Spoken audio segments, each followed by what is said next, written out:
Hi, I'm Celeste Duffie, author of the Ass Backwards Way to Move Forward. Dear poor people,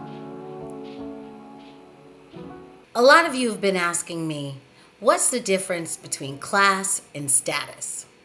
It's a good question, and there is a difference between class and status. When we talk about class, we're generally, broadly speaking, about social class. I've told you in other videos, but I'll say it again. Social class is a way to determine or a way to identify or designate your relationship to the ownership and the means and control of production. So, people who have those people tend to be at the top of the social structure, while people who have almost no or little relationship with the means of production are at the lower end of the social class structure.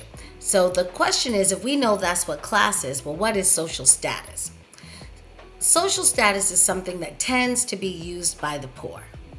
And social status does not really identify a person's relationship with the means of production. It actually identifies their relationship with material goods and items that connote a level of prestige. So there are people who would rather be known for or be identified by their status, not their class. So let me give you an example of what that might be like. People who want to identify themselves by their status. I talked about this in another video, oftentimes, but not always.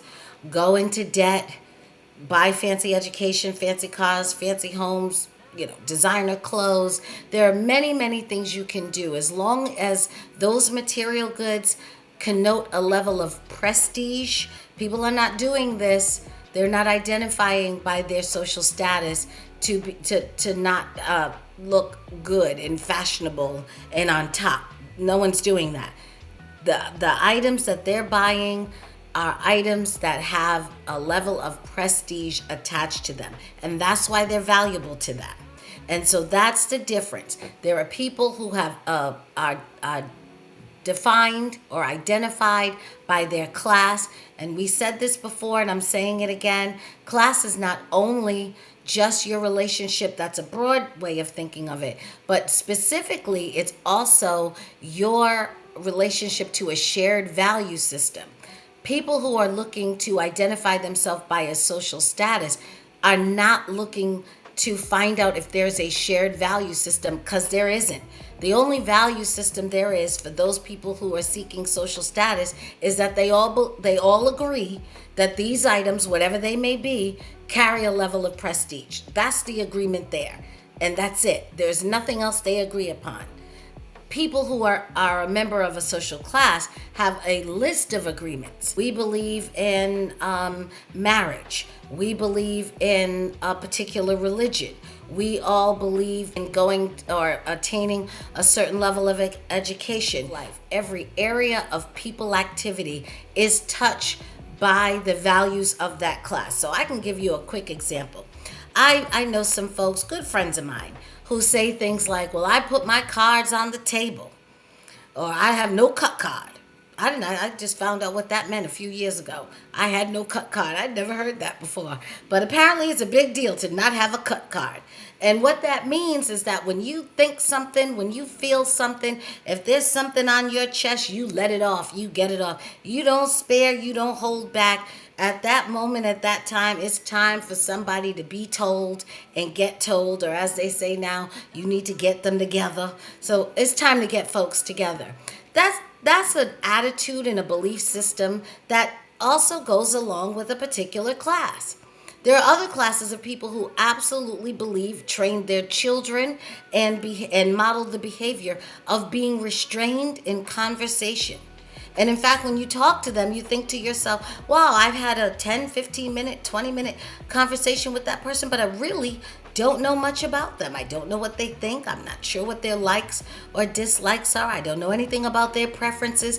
That may be because they come from a class where their communication, or they were taught to restrain their communication. There's a value in that class for holding things back, particularly things that are personal, for holding them back. So a lot of times when we meet people in different classes, when we work with people in different classes, I know I've worked with people who say, this one didn't say good morning, or that one does say good morning. Not everyone says good morning. That is not a common thing that all people do. Some people do that, and some people come from a class where that is something to do. I'll give you an example.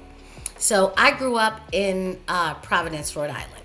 Providence, Rhode Island, as many of you know, it's in New England. It's a place of cold weather. So when people are outside, particularly, they're not very chatty because it's just too cold, oftentimes, to be that chatty. So when you see someone walk by someone, you might just go, or maybe a very quick, terse hello and go on about your business. Where I come from, that's not rudeness. In fact, that's actually a consideration. That's you being considerate. Because it is believed that why should you take up my time and force me to stand out in this cold weather just so that you could say hello? Just say a quick hello and go on about your way. That is considered courtesy where I come from. However, I at one point was living in Georgia. And at that time I was living in Georgia, I would walk on a track. And you know how it is on the track, everybody's going around and around. And the same people at my time of the morning, generally the same people would be on the track every day. And when they would see each other, they would say good morning and, keep doing their round around the track. Well, if you went 7 times around the track, they would say to me 7 different, every time we met, they would say, good morning. And then the next time, good morning. And I thought, well, this is ridiculous. We have said good morning. I've extended my good morning greetings.